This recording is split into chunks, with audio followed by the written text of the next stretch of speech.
Inform human, आप तक सच पहुंचे यही हमारी कोशिश है।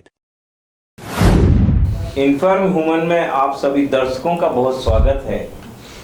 एक लंबे इंतजार के बाद एक ऐसी शख्सियत से हम चर्चा करने जा रहे हैं जिन्होंने अपने महत्वपूर्ण जो समय है उसका बहुत ज़्यादा हिस्सा देवास को दिया, देवास विधानसभा को दिया। बात आज नई नहीं है, पिछले कई वर्षों से हम प्रवेश जी अग्रवाल को देख रहे हैं कि वो देवास के लिए कहीं ना कहीं अपनी ऊर्जा से जो संभव हो सकता है वो कर रहे हैं। वो राजनीतिक मामले में भी अपनी सक्रियता बनाए हुए हैं, वे धार्मिक मामलों में अपनी सक्रियता बनाए हुए हैं, वे सामाजिक मामलों में यहाँ सक्रिय हैं, वे शहर के कई सारे मुद्दों को लेकर भी सक्रिय हैं। पिछले कितने वर्षों से आप देवास से जुड़े हुए हैं?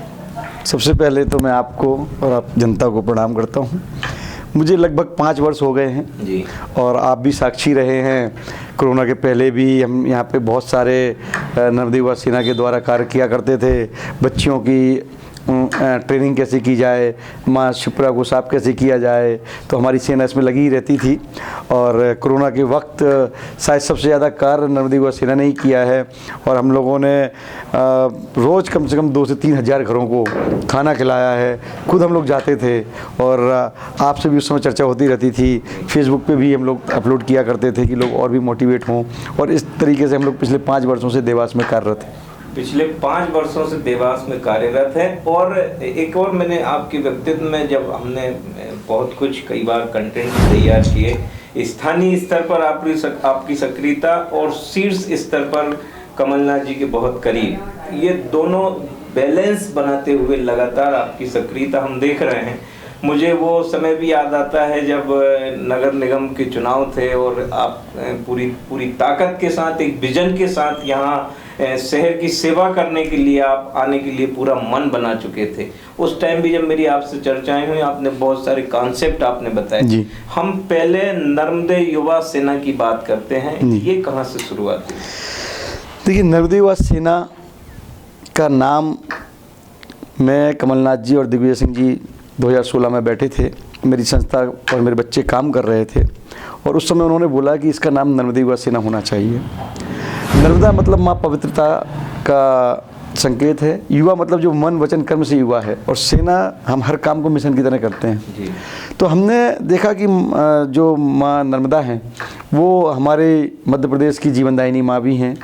चाहे आप उनको पौराणिक रूप से देखें तो मैं कई बार मंचों पे खुले तौर पे बोल चुका हूँ। आज चारों ऋग्वेद में से जो चारों वेद हैं उनमें से जो ऋग्वेद है वो माँ नर्मदा पे आधारित है। 18 पुराणों में से एक पुराण हमारी माँ नर्मदा पे आधारित है। आज 1 लाख वर्ग स्क्वायर मीटर जो क्षेत्रफल की उपज है वो माँ नर्मदा से आती है। 82% जल जो मध्य प्रदेश में आता है वो माँ नर्मदा से आता है। कृषि पूरा माँ नर्मदा पर निर्भर है। जितने भी डैम बने हुए हैं, जो बिजली आप और हम ले रहे हैं, पूरा मध्य प्रदेश ले रहा है, वो माँ नर्मदा की वजह से है। आज माँ नर्मदा जब अमरकंटक से निकलती हैं और 16 जिलों को क्रॉस करती हैं, आप देखिए 81% जो माँ नर्मदा है 1070 किलोमीटर वो सिर्फ मध्य प्रदेश में और 16 जिलों को टच करती हैं।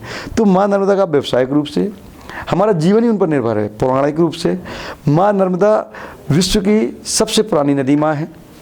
हम साइंटिफिक रूप से भी जब देखते हैं तो सबसे पुराना कंकाल विश्व का वो माँ नर्मदा के किनारे पाया गया, जो ये बात को साबित करता है कि जीवन की उत्पत्ति माँ नर्मदा के किनारे हुई है। माँ नर्मदा के दर्शन मात्र से हम सबको मोक्ष की प्राप्ति हो जाती है। खुद गंगा दशहरा के दिन माँ गंगे हर हर नर्मदे करते हुए, जयकारा लगाती हुई उसमें डुबकी लगाती हैं। और जो उनके साल भर के पाप, जो पापी लोगों को पतित होती हैं और वो अपने को जो कमजोरी महसूस करती हैं, तो भगवान शिव ने उनको वरदान दिया था कि आप एक दिन जाइए हर हर नर्मदे का जयकारा लगाइए और माँ नर्मदा में स्नान करिए, तो आपकी सभी पतिता धुल जाएगी। तो इस तरीके का माँ नर्मदा का महत्व हमारे जीवन में है, सांस्कृतिक रूप से, सनातन रूप से, व्यवसायिक रूप से। तो निश्चित ही जो मध्य प्रदेश के निवासी है वो उनके लिए माँ नर्मदा सब कुछ है। तो मुझ जैसे हजारों युवा माँ नर्मदा से जुड़े थे और हम लोग कार्य कर रहे थे। फिर हमने उसको एक संगठन का नाम दिया और उस पर लग पड़े और आज क्या माँ, सब कुछ आपके सामने है। बहुत अद्भुत और बहुत आध्यात्मिक तरीके से माँ नर्मदा की आप जो महिमा को आपने जाना और समझा, और उसके लिए आपने बहुत सूक्ष्मता से कार्य करने का एक मिशन तैयार किया जो लगातार दिखाई दे रहा है। मेरा एक सवाल और है, जो आस्था आपकी नर्मदा के प्रति है वही आस्था देवास में भी दिखाई देती है। आपका देवास से लगाव के पीछे का कारण क्या? देखिए, देवास में हम बहुत सालों से कार्य कर रहे थे। मेरा निवास भी देवास से 30 किलोमीटर में है, तो मैं 20 मिनट में आ जाता हूँ। यहाँ क्षिप्रा माँ थी। माँ नर्मदा की 40 सहायक नदियाँ हैं, तो जहाँ भी माँ नर्मदा, क्षिप्रा नदी और नदी माँ हैं, तो चूँकि हम लोग नदियों के संरक्षण पर काम कर रहे थे, हम लोग बच्चियों को कैसे आगे आत्मनिर्भर बनाया जाए उस पर काम कर रहे थे, महिलाओं को कैसे सशक्तिकरण किया जाए उस पर काम कर रहे थे, हम लोग वातावरण को कैसे शुद्ध किया जाए इस पर काम कर रहे थे। तो हम लोग लगभग हर महीने आते थे और क्षिप्रा नदी में बहुत ज़्यादा गंदगी थी और हम लोग आके सफाई किया करते थे। फिर देवास में हमारे बहुत ज़्यादा कार्यकर्ता थे। चूँकि पास होने से मैं 20 मिनट में आ जाता हूँ, तो सबसे ज़्यादा विजिट मेरी देवास में ही होती थी। हमारे लगभग 18 जिलों में लगभग 90,000 कार्यकर्ता हैं नर्मदा युवा सेना के, और यहाँ स्वाभाविक रूप से पास होने की वजह से मैं यहाँ पे आता था। और मेरी 2 बेटियाँ हैं और मैं बहुत ज़्यादा बेटियों के प्रति आसक्ति रखता हूँ, और मैं माँ चामुंडा की बहुत बड़ा भक्त हूँ, तो माँ चामुंडा की नगरी भी है। तो ऐसी बहुत सारी चीज़ें एक साथ मिलती चली गई और फिर देवास से लगाव बढ़ता ही चला गया। फिर जो देवास के लोग हैं, माँ चामुंडा की ऐसी पावन नगरी में देवास के लोगों में जो देवभूमि है, यहाँ के लोगों में एक बात ही अलग है। और फिर मैंने देखा भी कि यहाँ पे बड़ी राजनीतिक शून्यता है। हो सकता है कि आप मेरी बात से बहुत ज़्यादा इत्तेफाक ना रखते हों, बट जब मैं कोरोना में भी काम कर रहा था, मैंने देखा कि ना भाजपा के ना ही शायद हमारी पार्टी में भी कमी रही, कांग्रेस के लोग भी उतने एक्टिव थे नहीं। तो मैंने दूसरे तरीके से राजनीतिक शून्यता देखी। आज मेरे देवास में कुछ भी नहीं है। आप देखिए, मैंने कल ही एक अपील भी की है कि हमारे देवास के साथ इतना भेदभाव क्यों? आखिर प्रशासन को, शासन को, सरकार को, जनप्रतिनिधियों को इतना परहेज क्यों है मेरे देवास से? अभी कल मेट्रो की बात आती है तो हमारे देवास से भेदभाव। आप देखिए, जब कांग्रेस की गवर्नमेंट थी तो देवास मेट्रोपॉलिटन शहरों में था, आज वो हट गया। प्रदेश भर में मंत्री बनते हैं, देवास के साथ भेदभाव। हमारी रेल भी आई, देवास के साथ भेदभाव। आप देखिए, उज्जैन आसपास जो भी इंदौर के पास में शहर हैं, आज वहाँ मेडिकल कॉलेज, इंजीनियरिंग कॉलेज, सरकारी तंत्र बहुत अच्छे से, सरकारी सुविधाएं बहुत अच्छी से हैं शिक्षा के रूप में। हमारे देवास के साथ भेदभाव। आप बताइए, एक भी सरकारी मेडिकल कॉलेज, सरकारी इंजीनियरिंग कॉलेज हमारे देवास में हो? देवास में सबसे पुराना औद्योगिक क्षेत्र है हमारे मध्य प्रदेश का, लेकिन जहाँ दूसरे हमारे पीतमपुर और बाकी औद्योगिक क्षेत्र बहुत तेज़ी से बढ़ रहे हैं, इस 40 साल में इनका बेड़ा गर्क हो गया। आज सड़कों की हालत देखिए। मैं एक कॉलोनी में जा रहा हूँ, वहाँ जो सड़कों की हालत है मैं आपको बता नहीं सकता। अभी भाजपा के एक नेता बोल रहे थे कि भाई अब मोदी जी बहुत अच्छा काम कर रहे हैं और हम तो चांद पे पहुंचने वाले हैं, और चांद पे पहुंच भी गए हैं, देश को भी चांद पे ले जाएंगे। हमने भैया हमारा देवास भी चांद पे पहुंच गया, क्योंकि चांद पे भी गड्ढे हैं, हमारी सड़कों में भी गड्ढे हैं। वहाँ भी सड़कें नहीं है, हमारे यहाँ भी सड़कें नहीं है। वहाँ भी पानी नहीं है, हमारे यहाँ पानी की समस्या है। वहाँ भी जीवन दूभर है, हमारे यहाँ भी जीवन दूभर है। तो देवास में एक इच्छा शक्ति की कमी देखी मैंने। देवास में राजनीतिक इच्छा शक्ति नहीं है, वरना देवास तो पहले ही बहुत विकसित था। तो जहाँ पूरा देश प्रदेश शायद थोड़ा आगे की तरफ बढ़ रहा है, हमारा देवास पिछले 33 सालों में पीछे की तरफ जा रहा है। तो निश्चित ही हम लोगों ने बीड़ा उठाया, जिद हुई कि भाई देवास में तो सब कुछ है, देवास के लोग इतने अच्छे हैं, पोटेंशियल है। फिर देवास की आज हमारे जो मौजूदा विधायक हैं, पिछले 33 सालों से ये परिवार देवास को प्रतिनिधित्व कर रहा है, पर 33 सालों में आप 33 किलोमीटर की दूरी नहीं पाट पा रहे हैं। क्यों ऐसा हो रहा है कि यहाँ पे शिक्षा के संस्थान नहीं हैं? एक ज़िले का एकमात्र साइंस कॉलेज था, वो भी आप लोगों की भेंट चढ़ गया। आप देखिए उसको कहाँ जंगल में फेंक दिया, बच्चों के भविष्य के साथ खिलवाड़। अरे भाई, राजनीति तो सभी करते हैं। और खुद कलेक्टर साहब एसी लगा के उनकी बिल्डिंग पे बैठ गए। क्या और कोई बिल्डिंगें नहीं थी यहाँ पे? मैंने बहुत लंबी लड़ाई लड़ी उसके लिए, 6 महीने से मैं लड़ाई लड़ रहा हूँ। आप देखिए जिस जंगल में बना है वहाँ रोड ही नहीं है। जिस दिन एग्ज़ाम थे वहाँ पानी भरा हुआ था, जंगली जानवर हैं। मैं तो कई बार बोल चुका हूँ, 4x4 गाड़ियों से मैं गया, काफिलों से गया, सिक्योरिटी के साथ गया, पर 2.5 घंटे की मशक्क़त के बाद मैं कॉलेज नहीं पहुंच पाया। तो बच्चों ने उस दिन कैसे एग्ज़ाम दिए? नहीं दिए। मैं सभी बच्चों से मिला, एक एक बच्चों से मिला, मैंने हस्ताक्षर अभियान चलाया। बच्चे बोले सर 40-42 रुपये तो हमको सिर्फ बस के लगते हैं, बस वाले गुंडागर्दी करते हैं, बल्कि मेरे साथ भी कर रहे थे। तब फिर मैंने उनको समझाया थोड़ा सा हिंदी में, बच्चों से पैसे लेते हैं, उनके साथ गुंडागर्दी करते हैं। बच्चे बोले साहब हम कैसे आएंगे? तो हम आते हैं, हम सिर्फ एग्ज़ाम देने आते हैं, और उसमें भी ये तकलीफ़ है। तो इस तरीके से जो राजनीतिक शून्यता रही, जो इच्छा शक्ति का अभाव रहा, जो देवास में आप देखिए आज जुए सट्टे की राजधानी बन गया है, बेरोजगारी सबसे ज़्यादा यहाँ पे है। तो आपको लोगों को बदलना पड़ेगा। लोग बहुत ज़्यादा दुखी भी हैं, लेकिन आपने कभी किसी वजह से निश्चित ही कभी आपने आपका पुराना राजनीतिक एक वो रहा, कहीं आपने शासन प्रशासन का दुरुपयोग किया, कभी जनता को बहलाया फुसलाया। लेकिन आज 21वीं शताब्दी आ चुकी है, देश प्रदेश सब आज सकारात्मक बात करते हैं। आज आप आरोप प्रत्यारोपों से तो चुनाव नहीं लड़े जा सकते, न ही आप आगे बढ़ सकते हो। कुछ समय के लिए आप बेवकूफ़ बना लीजिए, ठीक है, बाद में आप अगर आज आप शिक्षा पे बात नहीं करेंगे, स्वास्थ्य पे बात नहीं करेंगे, आप चिकित्सा की बात कर लीजिए, स्वास्थ्य की बात कर लीजिए। एकमात्र कांग्रेस ने यहाँ पे जिला अस्पताल दिया था, वो रेफर अस्पताल बन चुका है। वहाँ पे जो डॉक्टर्स हैं, जो प्रसूति महिलाओं से 10-10 हज़ार रुपये लेती हैं कमीशन के लिए। आप देख ही रहे हैं कि कैसे 2 डॉक्टरों में लड़ाई चल रही है। वहाँ पे सुख सुविधाएं नहीं है, जो इक्विपमेंट लगे हैं उनके लिए वहाँ पे डॉक्टर ही नहीं है, रेडियोलॉजिस्ट ही नहीं है। तो इस तरीके की तकलीफ़ें देवास में हो रही हैं, जबकि देवास बहुत समृद्ध था। तो निश्चित ही एक ऐसे व्यक्ति को यहाँ पे आना पड़ेगा जो पॉजिटिव सोच का हो। मैंने तो आपसे उस समय भी शेयर किया था, वो व्यक्ति आप हैं, आप मानते हैं? मैं भी बिल्कुल मैं मानता हूँ। मैं भी शिक्षित व्यक्ति हूँ, समाज का व्यक्ति हूँ, ज़मीन से जुड़ा व्यक्ति हूँ, और मेरे पास एक पूरा विजन डॉक्यूमेंट है, और मैं चाहता हूँ मैं अपने देवास को आगे बढ़ाना। आपसे मैंने नगर निगम के समय भी बात की थी कि आज लोग इतने परेशान हो रहे हैं नगर निगम में, ऐसा क्यों नहीं हो सकता कि हर एक नंबर का एक टोल फ्री नंबर हो।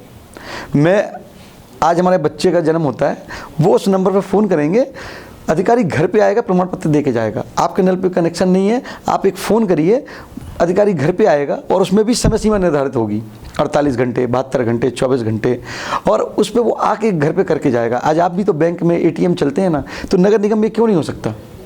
आज लोग इतने परेशान हैं, तो निश्चित ही सभी चीज़ों के लिए सॉल्यूशंस हैं, और मैं सिर्फ हल पे बात करता हूँ। मैंने आपसे बोला कि हर आरोप प्रत्यारोपों पे अब देवास या हिंदुस्तान में कहीं भी चुनाव नहीं लड़ा जा सकता। अब आप विकास की बात कीजिए। आप हर बात पे जब चुनाव आता है, आप हिंदू मुस्लिम करने लग जाते हैं, धर्मांधता करने लग जाते हैं, बंटवारा करने लग जाते हैं। इसीलिए लोगों में इतना रोष है, इतना गुस्सा है लोगों में, मैं आपको क्या बताऊँ। मैं तो हर जगह जाता हूँ, चूँकि मैं अभी मध्य प्रदेश कांग्रेस का जनरल सेक्रेटरी भी हूँ, तो मुझे और भी बहुत सारे दायित्व मिले हुए हैं। अभी कमलनाथ जी की बहुत ही महत्वपूर्ण योजना है, एक नर्मदे सेवा अभियान, जिन्होंने 1 तारीख को कॉन्फ्रेंस की थी, उसका भी मुझे हेड बना दिया गया। मध्य प्रदेश का समन्वयक हूँ मैं उसका। तो मैं जगह जगह जाता हूँ, लोगों में इतना गुस्सा है, इतना गुंडागर्दी, इतना बेरोजगारी। इसलिए हम लोग उन लोगों की बात को सड़कों पर लाने के लिए हमने एक जन आक्रोश यात्रा निकाली है। और आप देखिए जन आक्रोश यात्रा को जिस तरीके से जनता का आशीर्वाद मिल रहा है, उससे बहुत पाक साफ हो रहा है कि हम कम से कम 150 सीटों से जीतने वाले हैं। वहीं भारतीय जनता पार्टी जन आशीर्वाद यात्रा निकाल रही है, वहाँ पे जनता को उनको आक्रोश देखने को मिल रहा है। तो ये सब चीज़ें बता रही हैं, और उनका गुरूर इस लेवल तक हो गया है कि वो जन आशीर्वाद यात्रा निकालते हैं, तो उनके बड़े बड़े विधायक और सांसद कह रहे हैं कि हम जनता को आशीर्वाद देने के लिए जन आशीर्वाद यात्रा निकाल रहे हैं। अरे आप जनता का आशीर्वाद लेना चाहते हैं कि जनता को आशीर्वाद देना चाहते हैं? तो ये पराकाष्ठा हो गई है इनके गुरूर की, इनके घमंड की। इनको भविष्य दिख नहीं रहा, देश की इनको कोई चिंता नहीं, अर्थव्यवस्था की आपको सब कुछ पता है हालत। आज NCRB के आंकड़े मैं आपको बताता हूँ, महिला अत्याचार में हम नंबर 1 पे हैं, गरीबी सूचकांक में हम 36 राज्यों में 35वें नंबर पे हैं। ये समृद्धता की बात कर रहे हैं। हम आदिवासी अत्याचारों पे नंबर 1 पे हैं। आप किसी भी आंकड़े को उठा के देख लीजिए। मैं आपको मेरे आंकड़े नहीं बता रहा, कांग्रेस के आंकड़े नहीं बता रहा, मैं आपको वो आंकड़े बता रहा हूँ जो सरकार ने जारी किए हैं, जो NCRB ने, ब्यूरो ने जारी किए हैं। तो आप कैसे 18 साल से इस प्रदेश को लूट रहे हैं, और मेरा देवास तो उम्मीद से दुगना डबल दंश झेल रहा है, वो 33 सालों से झेल रहा है इन सब चीज़ों को। तो निश्चित ही अब बदलाव का समय आ गया है। ये बदलाव आप जगह जगह देख भी सकते हैं, और मुझे ऐसा पूरा विश्वास है कि अब नया प्रतिनिधित्व हमारे देवास को मिलने वाला है, और मैं क्रमशःवार देवास में बदलाव करने वाला हूँ, शिक्षा के रूप में बदलाव करने वाला हूँ। हम जहाँ धर्म की बात है, जहाँ सनातन धर्म की बात है, हम फ्री सेवाएं भी चलाने वाले हैं। उज्जैन में हर हफ्ते फ्री बसें जाएंगी हमारे बुजुर्गों को लेके, महाकाल, ओमकारेश्वर, माँ नर्मदा। वहीं जो मैंने आपको नगर निगम में बताया, और कम से बार 6 महीने में चीज़ों को रखूँगा। अगर मैं जनता के कार्य पूरी तरह नहीं कर पाता हूँ तो बिल्कुल मैं अगला चुनाव नहीं लड़ूंगा। ये मैं घोषणा आज आपके चैनल के माध्यम से ही कर रहा हूँ कि मुझे सिर्फ 5 साल दीजिए आप। आपने बहुत दे दिए उनको 33 साल, और अगर 5 सालों में मैंने ये काम क्रमशः जैसे बोले वो नहीं किए तो मैं इस्तीफा दे दूंगा, और अगले चुनाव लड़ने की तो बात ही नहीं बनती। ये अच्छी बात है कि आपके पास एक कॉन्सेप्ट तो है, एक विजन है जी, लेकिन एक चिंता का विषय भी है जी, स्थानीय कांग्रेस आपकी जो लोकल बॉडी है जी, उसमें कहीं ना कहीं बिखराव दिखाई देता है। क्या ये बिखराव चुनाव का जो मूल समय आएगा उसके पहले खत्म हो पाएगा? बिल्कुल हो जाएगा। 1 साल से आदरणीय हमारे कमलनाथ जी के नेतृत्व में पूरे मध्य प्रदेश में, ऐसा नहीं कि देवास में ही था, हालांकि बड़ी पार्टियों में थोड़ी बहुत गुटबाजी सब जगह होती है, भाजपा में भी है, कांग्रेस में भी है, दूसरी पार्टियों में भी है। कुछ कमियां कांग्रेस में रही हैं, और इसी वजह से शायद भाजपा सत्तासीन हो पाई थी। और हमने उन 1-1.5 सालों में बहुत ज़मीनी कार्य किया है, सभी जिलों में किया है, देवास में उसमें शामिल है। पहले हमारे पास संगठन मजबूत नहीं था, आज संगठन है। तो निश्चित ही हम ऑलरेडी एक हो चुके हैं, और चुनाव के पहले आपको ये मजबूती और दिखेगी। अभी देखिए हम लोग जितनी भी यात्राएं निकाल रहे हैं, जो भी मुद्दे हम उठा रहे हैं, उसमें जिस तरीके से जनता का समर्थन मिल रहा है, हम सब कांग्रेसी बिल्कुल एक हैं, और सब मिलकर लड़ेंगे, और इस बार जीत की आधारशिला रखेंगे। आप टिकट को लेकर कितने कॉन्फिडेंट हैं? ये तो साहब सवाल मेरे ख्याल से उचित नहीं है इसका जवाब देना मेरे लिए और पूछना आपके लिए, क्योंकि ये तो आला कमान का फैसला है। हम कांग्रेसी सभी कार्यकर्ता हैं, और मैं भी एक कार्यकर्ता हूँ। इसको ऐसे पूछ लेता हूँ जी, भारतीय जनता पार्टी की 2 सूची जारी हो गई, आप क्यों लेट हो रहे हैं? देखिए, भारतीय जनता पार्टी में लोकतंत्र तो है नहीं, देवास में भी लोकतंत्र नहीं है। आपको पता है कि वहाँ पे कोई दिक्कत नहीं है, महल का नाम आ जाता है कि वो 33 सालों से वही हैं, आगे भी वो रहेंगे। हमारी कांग्रेस जो है वो लोकतंत्र की आधारशिला जिसने रखी थी वो लोकतांत्रिक पार्टी है। हमारे यहाँ हमारे जिलाध्यक्ष महोदय से लेके एक ज़मीनी कार्यकर्ता तक सभी उम्मीदवार हो सकते हैं।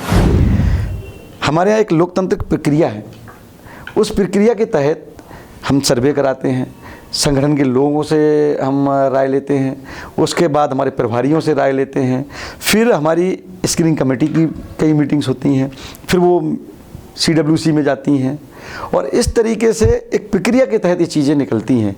निश्चित ही इस बार भाजपा पार्टी बहुत डरी हुई है। जो 2 लिस्टें आपने देखी हैं, आपको पता है कि क्या हो रहा है। दिल्ली से डॉक्टर बुलाए जा रहे हैं, हालांकि वो भी होम्योपैथिक टाइप के डॉक्टर हैं, तो अब भाजपा का कुछ होने वाला नहीं है।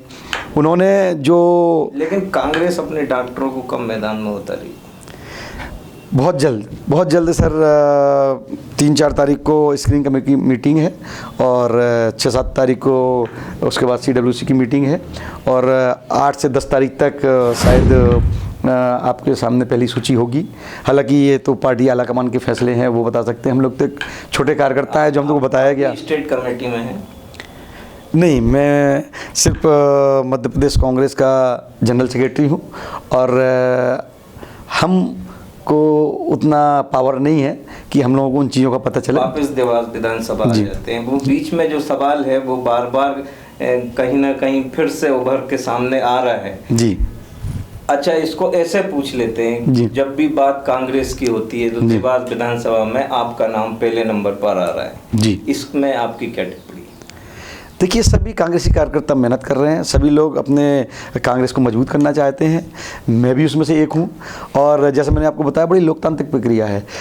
कई सर्वे कराए जा चुके हैं, 5 से 6 सर्वे कराए जा चुके हैं कमलनाथ जी के द्वारा, हमारे आदरणीय जो हमारे नेता हैं, शीर्ष नेतृत्व है, AICC के द्वारा, दिल्ली के द्वारा, लोकल भी बहुत सारे सर्वे हो रहे हैं। हम घर घर तक, जनता तक पहुंच रहे हैं। हमने बहुत सारे प्रोग्राम भी निकाले हैं। हमने देखा घर घर चलो, हाथ जोड़ो, बहुत सारी हमने प्रोग्राम किए हैं। तो इसमें सर्वे के आधार पर ही जो नंबर 1 पे होगा उसी को टिकट मिलेगा। तैयारी है चुनाव? बिल्कुल मेरी तैयारी है। अगर पार्टी आलाकमान आदेश करेगी तो मैं पूरा तन मन धन से चुनाव लड़ूंगा और अब की बार हद हद पार और जीत का अंतर 21,000। तो संकेत मिले होंगे आलाकमान?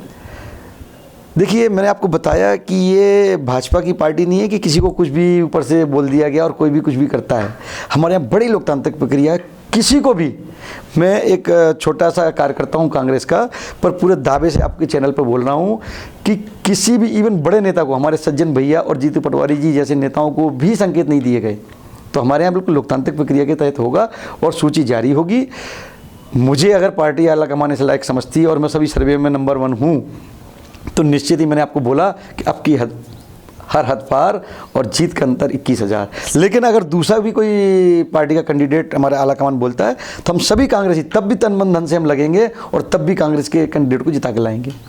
ये पॉजिटिव संकेत कांग्रेस के लिए, ये हितकारी है जो आप बात कर रहे हैं कि यदि कोई भी आता है तब भी हम आगे। लेकिन जिस तरह से आपकी सक्रियता पिछले कई वर्षों से बनी हुई है, पिछले 1 साल से तो हम लगातार देख रहे हैं आप धार्मिक यात्राएं भी निकाल रहे हैं, उज्जैन की यात्राएं भी करा रहे हैं। कुछ बुजुर्गों को, जो कई ऐसे अपाहिज बुजुर्ग भी थे, मैंने खुद आपकी वीडियो देखे कि आप उनको कंधा दे के दर्शन करा रहे हैं भगवान। ये धार्मिक भाव है या इसमें भी कहीं राजनीति?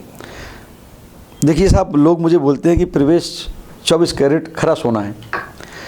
तो जब मैं एक इंडस्ट्रियलिस्ट भी हूँ, जब मैं व्यापार करता हूँ तो सिर्फ व्यापार करता हूँ, जब मैं राजनीति करता हूँ तो राजनीति करता हूँ, जब मैं जनसेवा के लिए उतरा हूँ तो सिर्फ जनसेवा करता हूँ। उस समय मैं किसी तरीके की राजनीति पसंद नहीं करता। तो निश्चित ही वो हमारे जो बुजुर्ग माता पिता थे उन लोगों ने आके मुझे एक दिन बोला कि भैया हम लोगों को दर्शन करना है। उन लोग 20-20 साल से दर्शन नहीं कर पाए, क्योंकि हम लोग खड़े नहीं हो पाते हैं, हम लोग उतनी देर रुक नहीं सकते हैं। तो फिर मैंने एक पूरी व्यवस्था बनाई, क्योंकि वो 2 महीने जो हैं बहुत ही पुण्यकारी होते हैं और हमारे बुजुर्गों का आशीर्वाद तो सबको चाहिए, उसी से हमारे देवास में उन्नति प्रगति आगे बढ़ेगी। तो फिर मैंने पूरी प्रक्रिया जमाई कि इनको वहाँ पे भी वेट ना करना पड़े और सबको VIP दर्शन कराए। और मैं अपने आप को बहुत भाग्यवान महसूस करता हूँ कि मैंने लगभग 4,000 बुजुर्गों को इन 2 महीनों में दर्शन कराए और निश्चित ही 1% पुण्य मुझे भी मिला हुआ। पुण्य कमाया जी। तो सवाल और है, फिर हम चर्चा को विराम देंगे ताकि अगला इंटरव्यू बहुत जल्दी कर सके। जी। एक कावड़ यात्रा आपकी पार्टी से निकाली आपकी, वो भी कहीं ना कहीं दावेदारी कर रहे हैं। जी। उस कावड़ यात्रा के बाद से नाम एक के बाद फिर 2 हो गए हैं। क्या इस तरह की स्पर्धा दिखाई देती है? बिल्कुल दिखाई देती है और ऐसी अच्छी प्रतिस्पर्धा तो होती रहनी चाहिए। निश्चित ही सभी कार्यकर्ता, और भी बहुत सारे कार्यकर्ता हैं, ऐसा नहीं है वो दूसरे नंबर पे होंगे, पर तीसरे चौथे नंबर पे और भी बहुत सारे लोग हैं जो टिकट की दावेदारी कर रहे हैं, क्योंकि एक ही पार्टी में सब हो सकता है, हमारी लोकतांत्रिक पार्टी में। और वो जो उन्होंने कार्यक्रम किया वो भी बड़ा सक्सेसफुल था और उससे भी हमारी कांग्रेस मजबूत हुई है। तो निश्चित ही वो भी उसमें दावेदार हैं। अच्छा, कमलनाथ जी के आप बहुत करीबी हैं जी। 1-2 बार आपने चर्चाओं में भी ये बात कही। दिग्विजय सिंह, ये चूंकि जो कुछ भी फाइनल होना है सब यहीं से, और आपकी व्यक्तिगत चर्चाएं भी होती होंगी जी। कुछ तो संकेत मिले होंगे आपको कि आप थोड़ी और सक्रियता बढ़ाइए। मैं शपथ खाकर कहता हूँ कि कमलनाथ जी के नेतृत्व में इतना लोकतांत्रिक तरीके से काम हो रहा है, शायद कभी नहीं हुआ होगा। मैंने आपको बताया, मुझे तो छोड़िए, जितने शीर्ष नेता हैं, सुरेश पचौरी जी, जीतू पटवारी जी, सज्जन भैया, दिग्विजय सिंह जी, किसी को, जयवर्धन जी, या जितने भी आप बड़े नेता हैं, जब उनको कोई संकेत नहीं मिला, जितने भी सिटिंग विधायक हैं उनको कोई संकेत नहीं मिला, तो मेरा तो सवाल ही नहीं बनता। और मैं बहुत ही पार्टी का निष्ठावान कार्यकर्ता हूं और मैं कांग्रेस पार्टी को मजबूत करना चाहता हूं, अपने प्रदेश को, देश को आगे बढ़ाना चाहता हूं। तो मैंने आज तक उनसे अपने टिकट के बारे में चर्चा की नहीं, मेरी हिम्मत ही नहीं है। आखिरी सवाल जी। आप सोनकच्छ से लौट रहे हैं, जन आक्रोश यात्रा थी सोनकच्छ में, क्या माहौल है उस विधानसभा? अभी आपको मीडिया के माध्यम से पता चल ही गया होगा, बेहिसाब भीड़, हजारों की भीड़, कम से कम 2000 तो 4 व्हीलर थे, 10,000 बाइकें थीं और हजारों लोग, और सब अपने मन से, आप वीडियो में देख सकते हैं कि ये मैनेज की हुई भीड़ नहीं है, एक बुलाई हुई भीड़ नहीं है। लोगों में इतना आक्रोश है।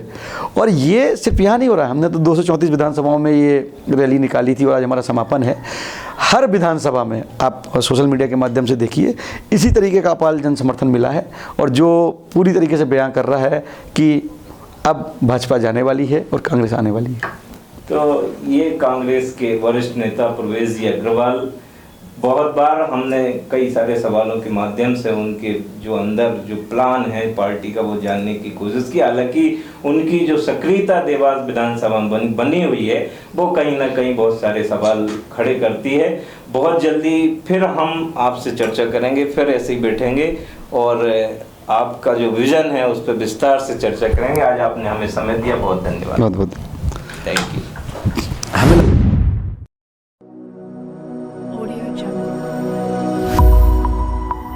इन्फॉर्म ह्यूमन, आप तक सच पहुंचे यही हमारी कोशिश है।